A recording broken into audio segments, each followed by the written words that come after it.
I am Dr. Nayan Jyotibez. I am a consultant medicine physician. I've been practicing for nearly about more than 10 years.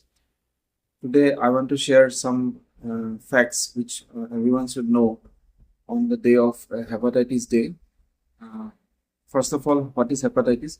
Hepatitis is actually the inflammation or any infection of the liver, where in which the liver is injured and it is somewhat swollen. The word inflammation literally means either swelling of the organ or redness of the organ, loss of function of the organ, or it may be some increase in temperature of the organ. But as hepatitis A, as liver is an internal organ, we do not measure for the temperature, but we can find the signs of inflammation of the liver in the form of increase in some enzymes known as AST and ALT.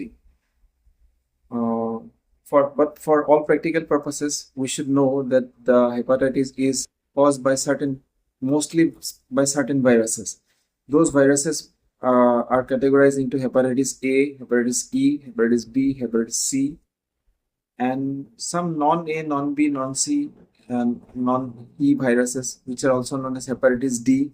Sometimes it is also caused by some virus known as hepatitis J.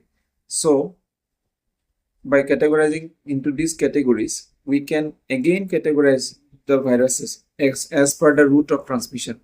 For example, hepatitis A and hepatitis E are mostly transmitted fecal-orally, although it can be transmitted by bloody fluids, even by blood transfusion, but most of the time it is transmitted by fecal-oral transmission. The hepatitis A is a very common disorder we commonly encounter in our wards.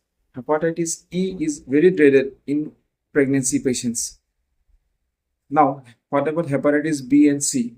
So, hepatitis B and C are actually chronic hepatitis. Mostly, they are transmitted by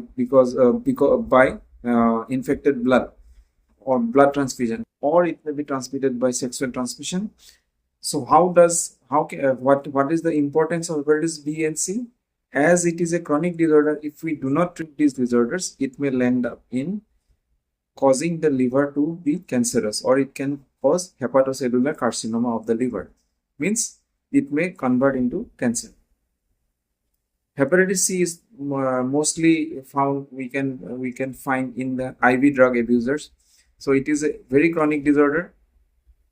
In acute hepatitis B, we do not treat for the disorders, but in chronic hepatitis B, we always treat the disease. The idea behind treating any hepatitis B or C disorder is to prevent hepatocellular carcinoma or cancers. Apart from that, there are many viruses which are still unknown which can cause hepatitis. Apart from viral causes, we can also find some non-infectious agents which can cause inflammation of the liver. For example, nowadays fatty liver can also cause hepatitis, non-alcoholic fatty liver disease. So with this common people should know mostly that hepatitis is caused by viruses.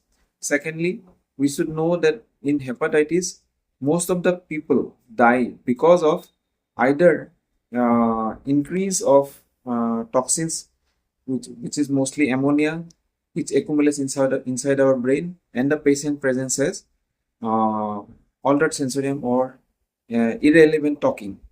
And sometimes the patient may die of increased bleeding tendency.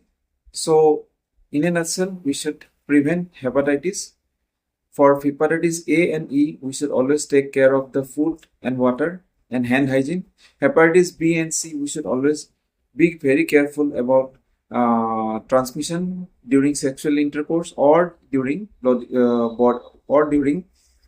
transmission through any blood product transfusion inside our body. With this, I want to conclude my small talk. Hope it will be beneficial for everyone. Thank you.